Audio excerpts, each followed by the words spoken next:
First up is Yvonne Hall, who was promoted to Assistant Director of the Municipal Wastewater Program in October of 2022. Yvonne received a BS degree in chemistry and an MS degree in environmental engineering from UMass. Yvonne worked as a consultant for several years before joining the DEEP in 2008. Yvonne started in the Municipal Wastewater Program and worked there for 10 years before transitioning to the Dam Safety Program as a supervisor in 2019. She's a licensed professional engineer in the state of Connecticut. She's also the mom of 15-year-old twins, and she hopes to get their driving licenses this year so she can retire her side gig as their chauffeur. And her favorite movie is Goodfellas. So give a warm welcome to Miss Yvonne Hall. And do you have anything to add? No, I was going to say you and Jeff can watch Goodfellas together, right? That was Jeff Lemay's favorite movie, too. I like to see people shot up, so yeah. Good morning, everybody. Thank you for having me. As they introduced me, my name is Yvonne Hall. For those of you that don't know me, I feel like I know a lot of you, but there are many of you that I don't know. Prior to my last gig as the supervisor of the Dam Safety Group, I was in municipal wastewater for 10 years as a project engineer. So I've worked on many of your permits, and I've helped you guys get clean water funding. So I look forward to meeting all of you. And we're going to run through an update of what's going on that we would like to talk to you about. The first is that there have been a lot of changes at DEEP. I mean, I know that the past few years has been a lot of changes for everybody, but from what I understand, our bureau, for instance, our water bureau at DEEP, it has about 120 people, and there have been 70 new hires or people in new roles. So we have like a lot of new people, a lot of people shifting around to different management positions. So that's been a big challenge, and we're still going through that. But everything is different. Everything feels like very rushed and kind of like frenetic, for our group. We're trying to get new hires, up to speed with everything. And between that and COVID, I feel like everything has kind of been in black and white, kind of like the Wizard of Oz, but we're hoping to get everything kind of moving along again, and hopefully, we'll get back to like a world that's in color. So we've been working on a mission statement to kind of reset the program. One of the things that I think is most important about the mission of our group is that we help towns and operators like you give you the tools that you need in order to do your job, because you guys have really hard jobs. You guys know what it's like to be running around all the time and responding to, crises every minute. And we want to help you, give you the tools you need, give you the money you need with the Clean Water Fund. So it's really important to us that we attend this event every year. So I'm just going to run through some of the changes that have happened just to catch people up, just in case you don't know some of these new players. Graham Stevens is the Bureau Chief of the Water Bureau. He has been the Bureau Chief for a few years now. He took over for Betsy Wingfield, who was promoted to a Deputy Commissioner before she retired. I think it was maybe a couple years ago now. And Nisha Patel is the Director of the Water Planning and Management Division that Municipal Wastewater is a part of. And I'm the Assistant Director of Municipal Wastewater in the division. We also have Chris Bellucci, who is the Assistant Director of Water Planning, and Chuck Lee, he's the Assistant Director of Dam Safety, and I worked in that group before coming back here as Assistant Director. So many of you probably know George Hicks and Roland Denny. They were supervisors of the group for many years, and they retired in spring 2022. And we just recently had Carlos Esquera and Stacy Papano. They were promoted to supervisors in December 2022.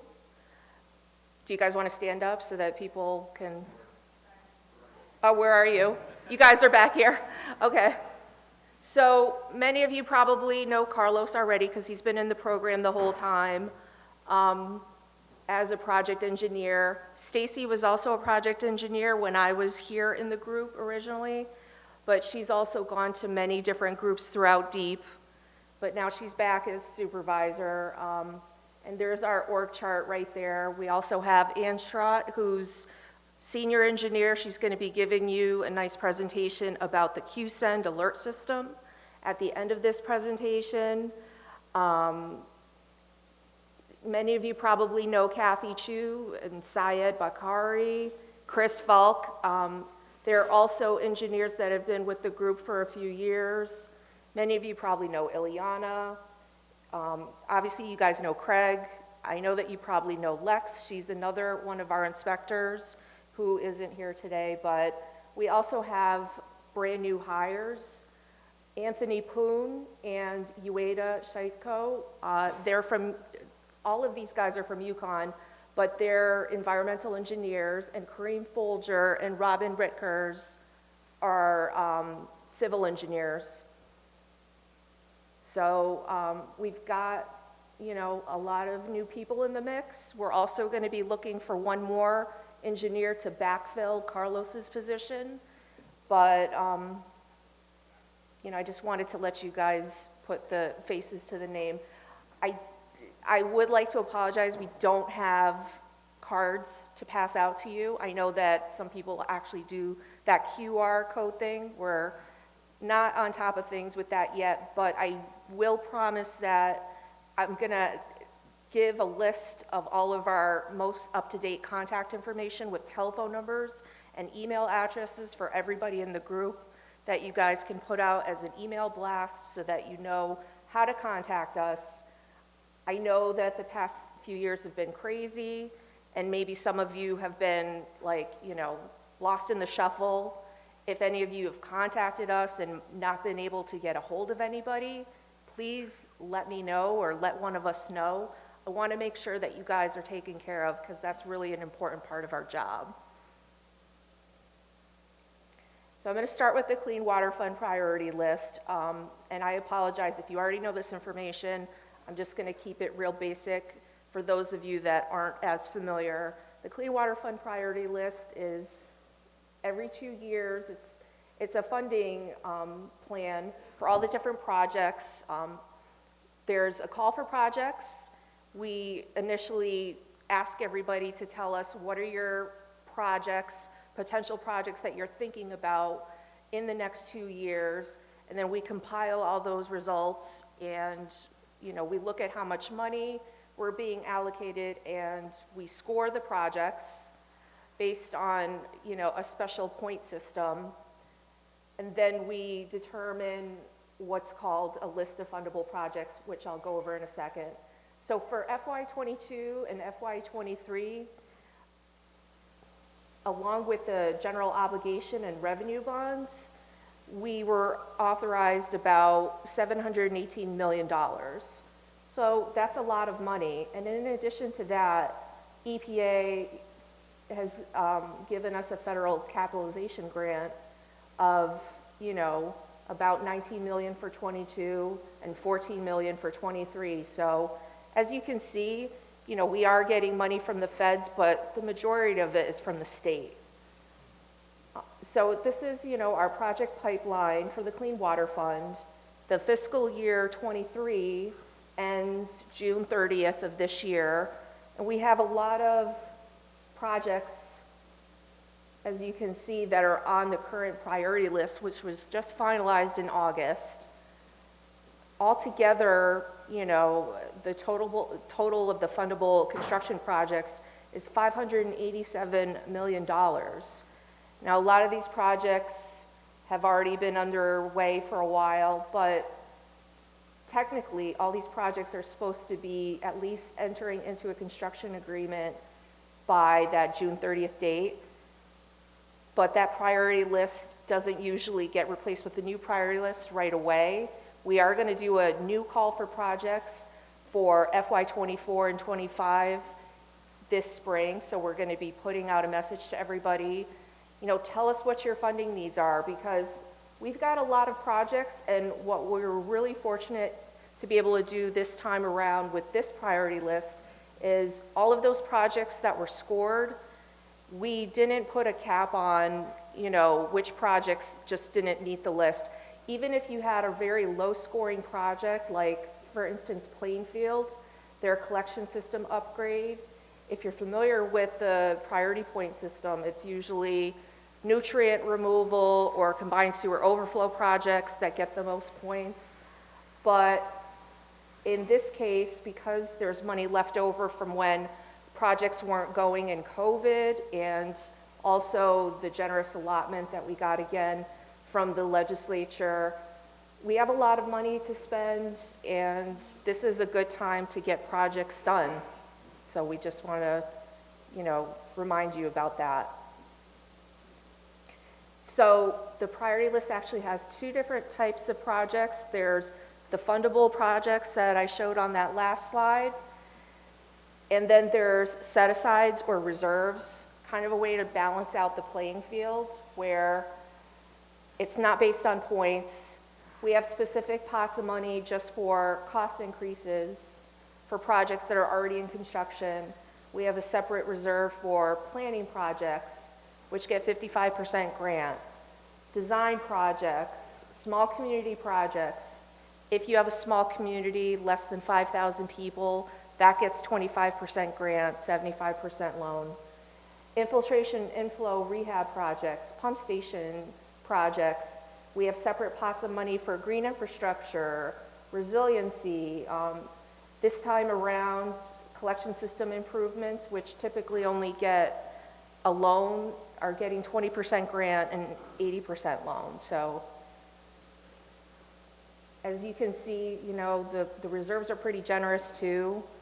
So with the reserves, which are about $243.5 million, and the other fundable projects, we have over $800 million that's available for projects to get funded. So that's a lot of money, and we just want to help you guys get your projects done.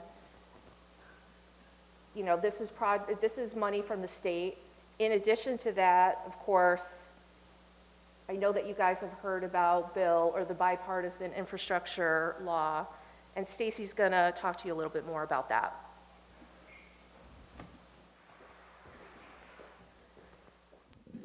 Hi everyone, Stacy is very excited to speak, but I'm just going to read her bio quick. So Stacy Papano transferred back into municipal wastewater program in December 2022, as Yvonne mentioned, to take on the role of supervising engineer.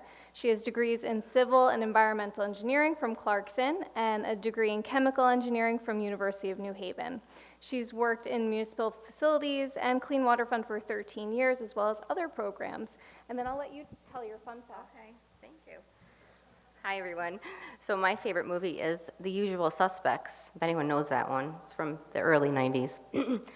I can see the room, and no one knows what I'm talking about. It's got Kevin Spacey in it? No? Okay. Everyone go rent it this weekend. It's great. All right. So I'm here to talk to you about the bipartisan infrastructure law that went into effect in 2021. So the funds came available, and we actually just recently got more supplemental funds to go through the Clean Water SRF program. So our funds now in 2022 is going to be 22 million. The previous slide earlier said about 14 million. That got increased. And then in fiscal year 23, it's now going to be 26 million. So we have a lot more money to going through the bill funds. Also, that funds is going to be increased over the next 5 years, so we'll get substantially more money each year, so fiscal year 23, 24, 25, and 26. Excuse me. As part of this infrastructure bill, we also have BABA, so Buy America, Build America, which is a revamp on the American Iron and Steel Act that most of us already aware of. It didn't really change the iron and steel portion, but it did increase and the purview of it to include construction materials and construction. And so that information is still coming forward from EPA. They haven't given us more guidance on that, but they said they will be coming forward in about March or April. Excuse me.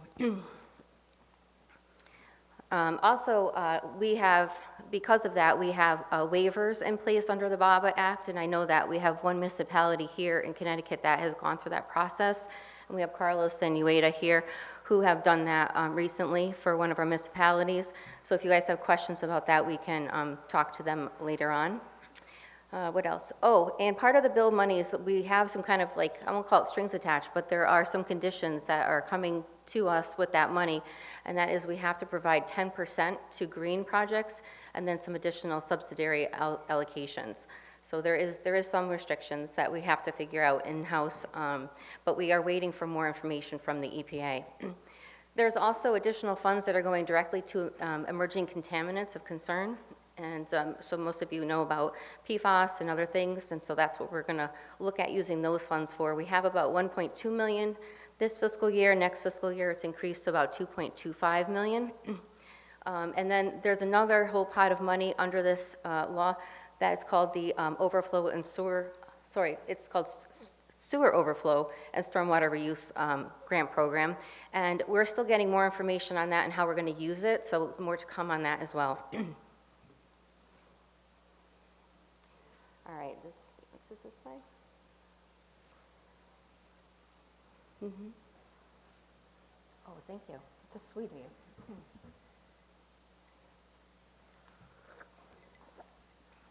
Okay. So on the thread of funding and money, we are involved right now in a watersheds needs survey. This is something that is done through the EPA. It's a requirement, and it's important to us because when we do this needs survey, it basically looks at the costs that we expect to have in the next 20 years for water and wastewater infrastructure projects, and it is reported back to Congress, and then Congress uses this information to basically determine what they're going to be doing as part of funding for us in future years. So it's extremely important to us that we have a needs survey. Now, the EPA will compile this information, send it to Congress. Congress then will allocate money through funds. We believe that the OSG grant will be affected in the future based upon this current needs survey, because the needs survey realm of things now includes stormwater infrastructure and water quality projects that are directly related to our water and wastewater infrastructure projects. And also, I wanted to mention that the last time this survey was done is in 2012. So the needs survey comes out every 4 years, or supposed to be done every 4 years, but there was a delay here. So the last time it was due was 2016. That did not happen. So many of you might have remembered Dennis Gracie in our group from a long time ago. He used to do the needs survey, and he was like the sole guy who would block out his calendar for a few months every couple years, and he would do all of that inventory with all the municipalities, in, small communities and our larger communities, and then put together a report that would go up to EPA. Well, this year, it's a bigger scope. We don't have Dennis, so we have contracted with Northbridge Environmental Group. They are an EPA contractor. They are working for not only the state of Connecticut, but multiple states within the U.S. To do the needs survey. Northbridge is going to be reaching out to all of the municipalities. They have already for the larger communities, and they're going to be using an email address that comes from an EPA account. So we've gotten a lot of feedback that we're not sure if this is like a spam type email or is this legit. So I want to let you guys know that Northbridge is a legit company. They are working with us. They're our partner in trying to figure out all of the needs that we have for the state of Connecticut over the next 20 years. So the account you'll see an email come from is cwns@epa.gov. All right, so that's what the email will come to you to ask you about your particular municipality. And then they will give you information on how to return or who to contact. And one of those contacts is going to be a staff person an engineer in our group, and it's Kareem Folger, and I'm going to introduce him to come on up, and he's going to talk to you since Kareem is going to be the point contact for the needs survey.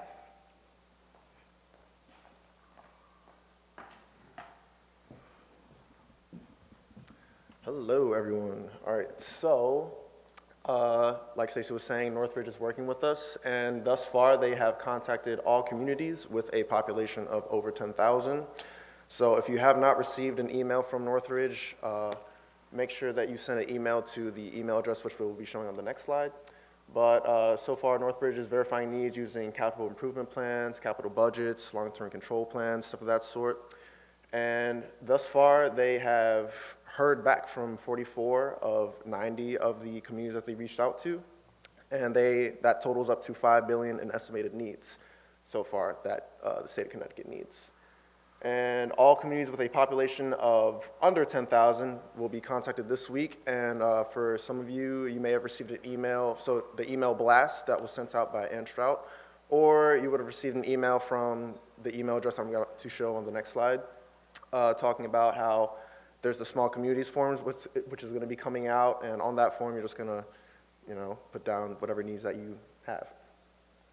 So this is the email address that you will be emailing, and like I said before, if you have not been contacted by Northbridge or the EPA email address, please provide your contact information to this deep.waterfundingneeds@connecticut.gov email address.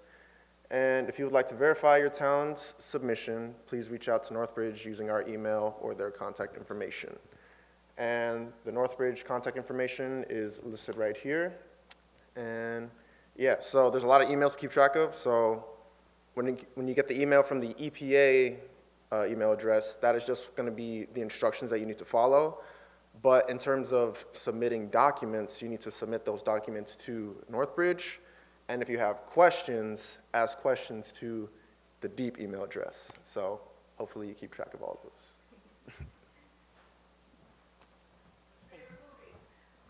My favorite movie is Star Wars Episode 3, Revenge of the Sith. That's a good one. All right. So I will say that I saw a few people in the room that are larger communities, especially CSOs. Those give us a lot of good money, bang for the bucks, as they say, for our increasing our money. So I will be seeking you out later today. Okay. Now back onto emerging contaminants and the future of that. Our prefluorinated and polyfluorinated alkyls, known as PFAS, right, is one of our big concerns that's coming out from EPA. And on December 5th, 2022, the EPA said that all POTWs will have to start monitoring on a quarterly basis for PFAS, irregardless of whether or not you have industrial inputs into your system. Now, not to make anyone panic, but we're going to be looking at this and trying to figure out what we're going to do in the future with the program on both the municipal side, right, and the industrial side. So it's a partnership. As part of this announcement from EPA, they said that they have a way of testing for PFAS, and that's a draft method. So everyone who's in the operations understands that your methodology from your permitting standpoint has to be approved under 40 CFR Part 136. And there is no method there, so instead EPA is creating this draft method. They said that it should have been, I think last September, they were going to be making it final, but it's still in draft form. And my partners at EPA told me last week that they believe it's going to be coming out as final very soon. Okay, so let me just tell you a little bit about what's happening in the agency as far as PFAS. So because we have, industrial users going to our sewer systems and discharging to our POTWs, the industrial side, they are already implementing source identification and implementation of source reductions.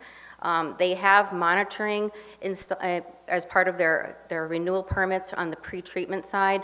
So basically what we're doing is we're trying to look at what's the universe of PFAS, what do we have, and trying to gather more information before this becomes maybe something that we get even more stricter requirements from on the EPA side. Also on that note, because PFAS is kind of like this new thing that we have to implement through our programs, we are trying to look and identify like what labs are available, who has the ability to do this testing and these methodologies. I know on the pretreatment side, they're using another method. It's under actually the Department of Defense, and that one only has 14 parts of 14 components of PFAS, and that's been accepted so far. But the EPA is going to look at doing a part method 1633, which actually has 40 different components. Okay, so there'll be more to come on that, and our office will be messaging that out within this year. Okay. And as part of that initiative, we have started looking at, in our agency, where are the sources or what do we have in the realm of PFAS in our waters and our surface waters.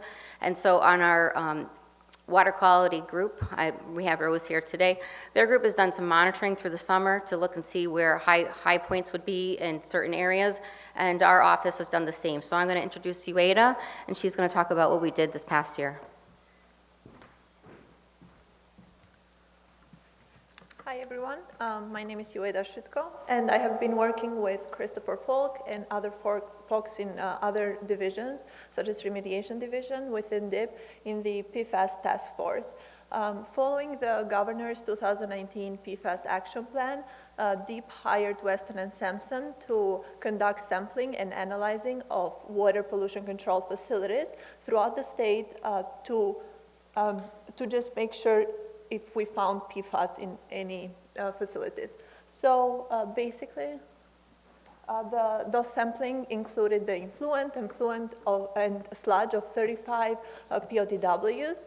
We conducted, with the Weston Sampson, conducted sludge and scrubber water sampling from 4 POTWs as well.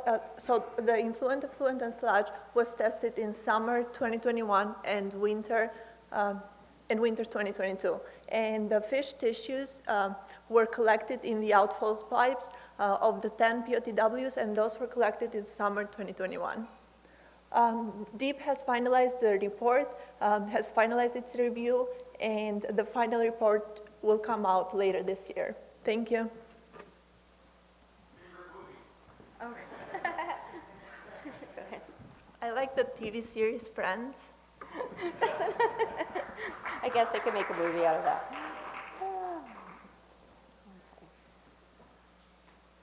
Okay, now I'm going to turn it over to Carlos. So we'll take a pause there, right? Yeah.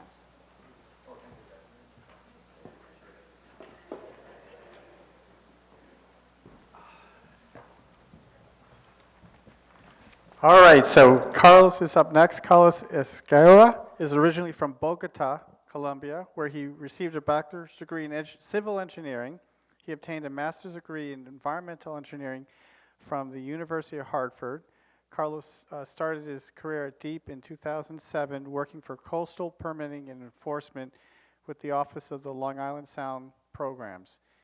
Moved to Connecticut Military Department in 2009, then in 2011 moved to Municipal Wastewater Division. Carlos was promoted to supervising environmental engineer in December of 2022. Carlos coaches his son, and we should say football team, but he gave us the word soccer, but he is from Bogota, and enjoys watching his daughter play volleyball at the high school and club levels. Carlos and his family love enjoying traveling and spending time with their dog, Maggie. And Carlos's favorite movie is Ocean 11. All right, thank you, Ted. Appreciate it.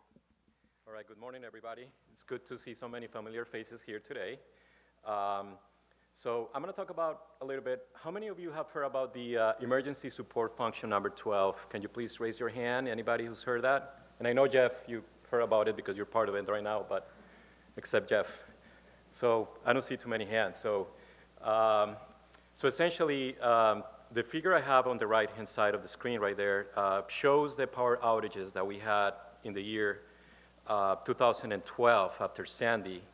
I'm sure many of you will remember 2011, 2012 were pretty tough years for extreme weather. 2011 we had Irene, and we also had that storm on Halloween. I don't know if you guys remember, but I remember very clearly because My son was born in May of that year, and we lost power for a full week, so we didn't have heat in my house so that was interesting with a baby in my house with no heat, but anyway, at the beginning of the Sandy, you know, we had, the red line right there shows how many pump stations we had on backup power and how many POTWs we had. So at the beginning of the storm, we had over 300 pump stations that were relying on the generator, and close to 45 POTWs that were on generators. So, I mean, there's really nothing unusual to that except the fact that if you start looking at the line after a week, we still had infrastructure that was on emergency power. So that's when things start getting a little dicey, right? So, so after the storm happened, you know, Governor Malloy at the time, he essentially requested or delegated the creation of a group, essentially amongst all the state agencies and power utilities, to essentially come up with a plan for how to optimize response times for power outages, right? So that's where this name, Emergency Support Function Number 12, came about. And that was created in 2012. Right now, we're actually going through the process of updating some of the processes that are part of that ESF 12. But essentially, those storms kind of like were the catalyst for this process that we have right here. So I started attending these meetings in September of last year, and the first thing that I noticed was that we didn't have any representatives from the wastewater sector. That was the first thing that I noticed. We had a bunch of people from Aquarion and Connecticut Water, and like, where's the wastewater group here? So, so that's when I invited Jeff LeMay to essentially be part of that discussion, because you guys need to have a voice in this group, right?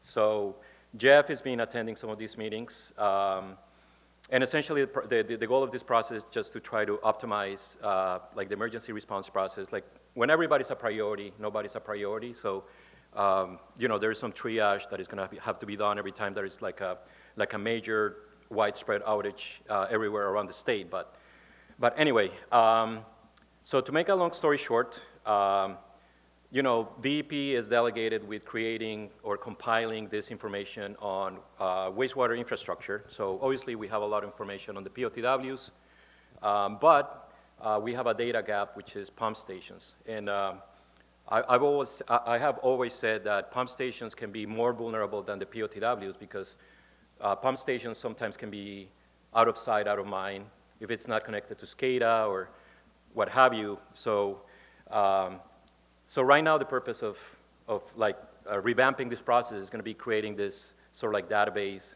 where we have accessible information related to pump stations. Yeah, this is just an interesting slide that was created in 2017 by CERCA in association with UConn. That kind of like, some of you, 62 systems out of 86 wastewater utilities were surveyed, and all of you have seen some type of impact, right? Power outage, obviously, is the most common one, flooding, and then bypasses, and you know, we've had some instances where a tree or something happens on the access road and you guys can access, or the fuel truck can go to refuel the generator, so that's a problem. Okay, so we're going to be doing some outreach to you guys to collect some information related to pump stations, and I'm going to have Robin Riedgers, who's with me here. Robin is going to be reaching out and essentially compiling the information. So, so Robin, take it away, please. All right. So the overall goal of this effort is to just collect all of this information now preemptively, so that we're not fumbling around trying to communicate all of this in the moment. So in our records, we already have just general basic data on, sorry, these slides change a little. So we have over 1,100 pump stations so far in our database, but we're lacking the utility information. So the next step, you'll see a survey coming in the next month or two requesting a lot of this information. Down arrow? Okay. So through these meetings, we found out that the data we need is the utility provider, the billing account number, service account number, and the service account address. We also have been thinking it would also be worth it if we were to ask you for the total flow percentages for like each of these pump stations, so that we have an idea of, all right, how much of the whole system is dependent on this pump station or that one. We'd also like to know if there's standby generators for each of these stations, and if so, how old are they, how new are they? And if they're hooked up to a SCADA system at all. Favorite movie, Catch Me If You Can. All right, thank you, Robin. All right, moving on to a different subject. So NEPTI's permit status. So Chris Falk in our office updated pretty much the permit template that we use for developing all the permit renewals in our office. He did this during the second half of 2022, and we expect to ramp up permit reissuances this year. I know some of you have submitted your permit applications, and we haven't really acted on them for a while. But the reason why we've been holding off on that is because we're kind of like updating the permit template. There are some notable changes, like there is new bypass reporting language for sewage right to know, which Ann is going to talk about later today. And then we're trying to switch as much information to electronic submittals. Right now you guys submit DMR data through NetDMR, but we're also going to try to change MORs to electronic submittals. So one of the issues that we have encountered during the permit review process is that we have untimely submittals or incomplete information related to ATMR forms. So our program relies on that information for developing the new permits. So if we have an incomplete database, it really hinders our process to be able to process that application on a more timely basis. So any ATMRs, please submit into that email address. Just make sure you send them in no later than the 15th day of the month following when you did your ATMR. So if you do it quarterly, July, you collected your ATMR data in July, you would have to submit that ATMR no later than August 15th. That's just an example, but. All right, this is another biggie that we're looking at right now, which is the phosphorus compliance.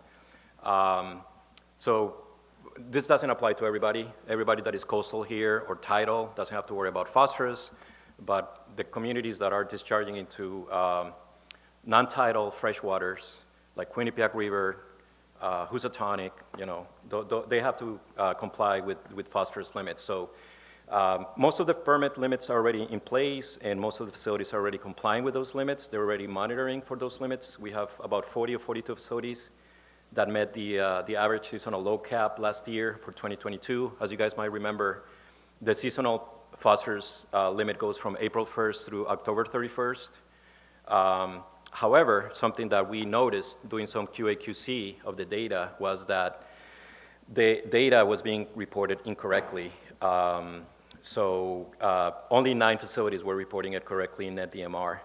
So Chris Falk, again, he's the permit coordinator in our group. He's not here today, but he sent out an email to the facilities that this applies to essentially have them go back into NetDMR and update the loading information. The common mistake is that when you calculate your average load, make sure you're just not using your average monthly loads to calculate your seasonal load, but you have to use all the individual samples taken throughout the season. So if you sample once per week, that's 4 times per month, and times 7, that would be 28. So 28 samples, you would use the entire data set to calculate your compliance with the loading. If any questions, Chris Falk would be the contact person for that.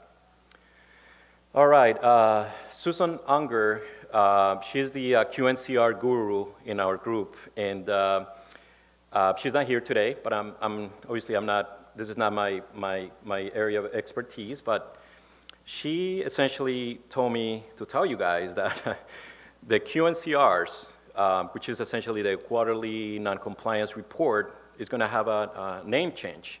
Now it's going to be called the NEPDIS Non-Compliance Report, or NNCR. And that's going to become effective next month, at the end of next month. Essentially, it's a QNCR on steroids. Like, that's what I think about it. It's because right now, for instance, pH and bacteria is not captured in your QNCRs, but under the NNCR, it's actually going to capture everything related to your effluent quality. So let me see what else I have here for notes there. So it's essentially going to capture a whole lot more data. And I have, at the bottom of the slide, I have kind of like how all the different databases are correlated. So you report your data through NetDMR. The NetDMR data gets stored into this other database, which is called ICES, Integrated Compliance Online System. And then that data produces that NNCR report, and that data gets actually published for public consumption on the Connecticut, or not Connecticut, but the EPA ecosystem. So, so anyway, it's a big deal. It's going to be ramping up as time goes by. But one of the other changes is that the annual report is going to be reinstated. Right now, basically, QNCR reports come out every quarter, but at the end of the calendar year, there's going to be an annual report, kind of like summarizing everything that happened during the previous 4 quarters. And then, last but not least, essentially, this is just kind of like reiterating the fact that, you know, it's just going to be asking for a whole lot more information, or it's going to be reporting a whole lot more information moving forward. And it's not only going to apply to POTWs, this is pretty much going to apply to any point discharges or CAFOs, concentrated agricultural fields, and MS4 programs. So definitely the scope of this is going to be significantly bigger or larger. All right, nitrogen. Ileana couldn't be here today, but she asked me to tell you guys that, you know, we sent out the O&M survey the fall of 2022. The deadline for submittal of that information was actually November of last year. Any questions, please contact Ileana Rafa. And actually, the staff is going to start working on drafting the new general permit for at the end of 2023, which is up for reissuance. So with that, I think it's going to be Ann. All right, thank you.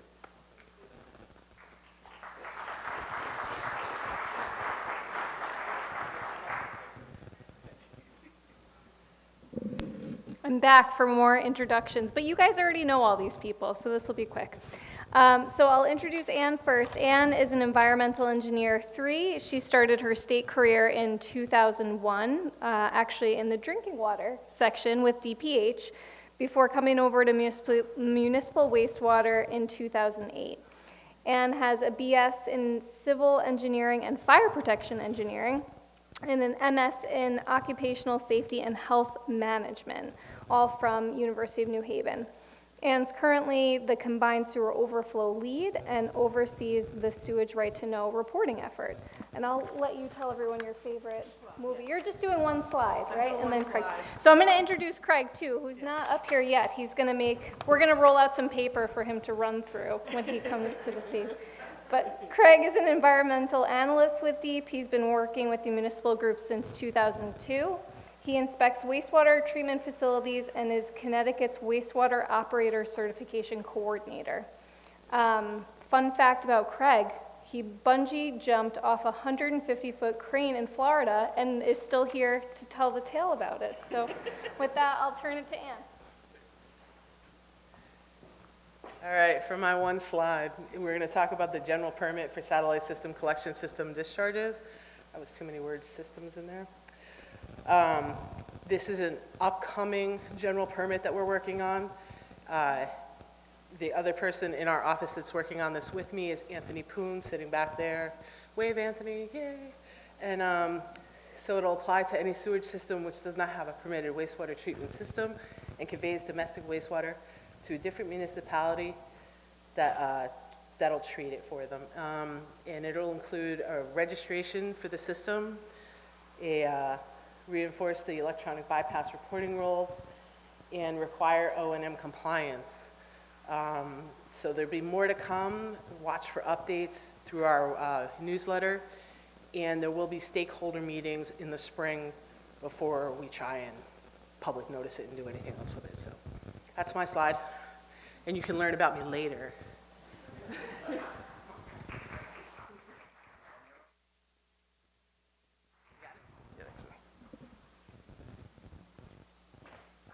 Okay, hello everybody. Regarding that bungee jumping thing, I was told I had to come up with a fun fact, and I thought it was kind of sad I had to go back to 1991 to find out anything fun about myself. So I don't know what that says. So regarding the operator certification update, I just wanted to give you sort of an overview of last year pretty much, and some changes that came along. So there was a change to the general statute that speaks to operator certification. We basically have one statute that then creates all the regs that we have. And one of the changes into that statute now is that all exams now are ABC standardized exams. For 25 years or so, we had the class 1 and 2 exams were standardized based on this statute, and the class 3 and the 4 were customized exams.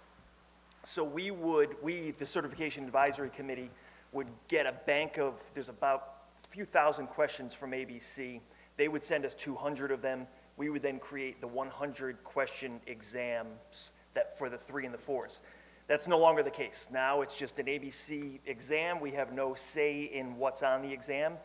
And, you know, I think it was hopefully it'll be a good move. Time will tell. Our first exams were given starting January 1st. So we'll go through the year and we'll see what the pass-fail rates look like.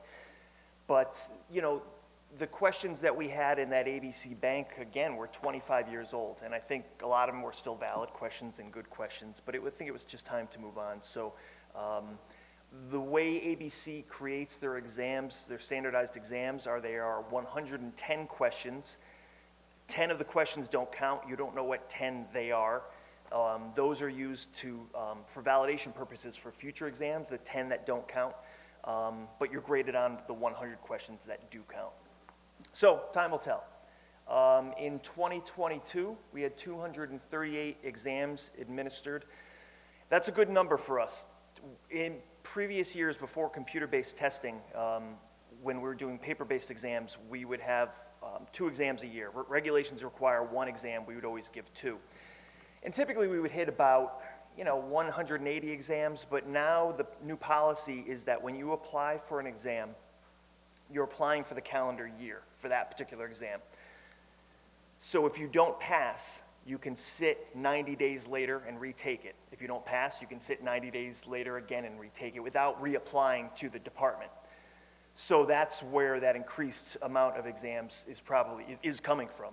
So I think it's better for everyone. I know it's tough as operators if you need to pass an exam, maybe for your job, to have to sit in January and then you can't sit again until July. That's always how it had been. So now every 90 days you can sit for an exam if necessary. In 2022, we issued 19 Class 1 certificates, 7 Class 2s, 10 Class 3s, and 16 Class 4s. When it comes to the 1, 2, and 3, that isn't the amount of people that have passed the exam. That's the amount of certificates that were issued. A lot of people have passed those exams in operator and training statuses, so they won't be issued until they meet their experience requirement. So that's good, and particularly for the Class 4. That's a good, solid number. Pass rates, 36% for the 1, 51 for the 2, 29 for the 3, and 38 for the 4. That's average throughout the year.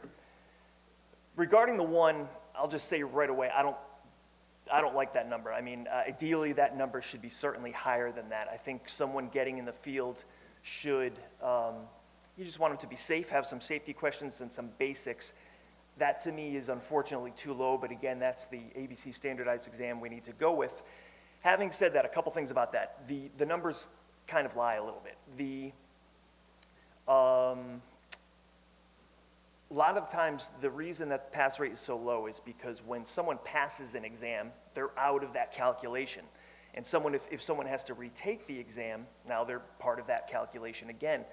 So we have a lot of repeat examinees taking it again and again, and we have people passing and moving on. So if you were to look at the pass rate for first-time examinees, as opposed to everyone taking the Class 1 exam, first-time examinees have about a 50% pass rate, so it's a higher number. The other part of that is we always look at, again, that's looking at all the exams in 2022.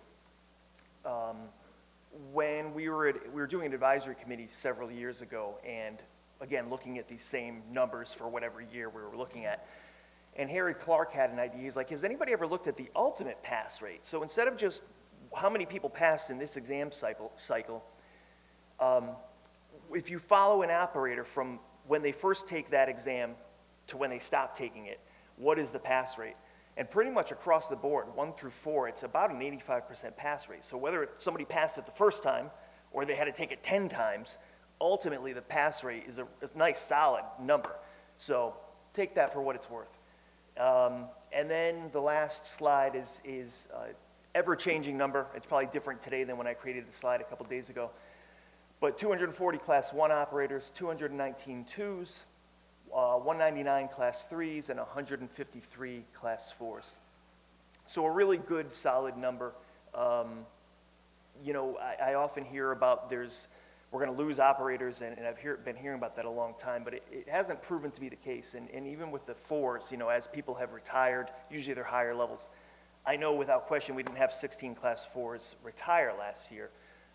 So those are solid numbers, I think, going forward. And so next year in 2023, we'll see what the results of the 3 and the 4 standardized exams are. I hope they stay about the same, but time will tell. That's it. Thank you.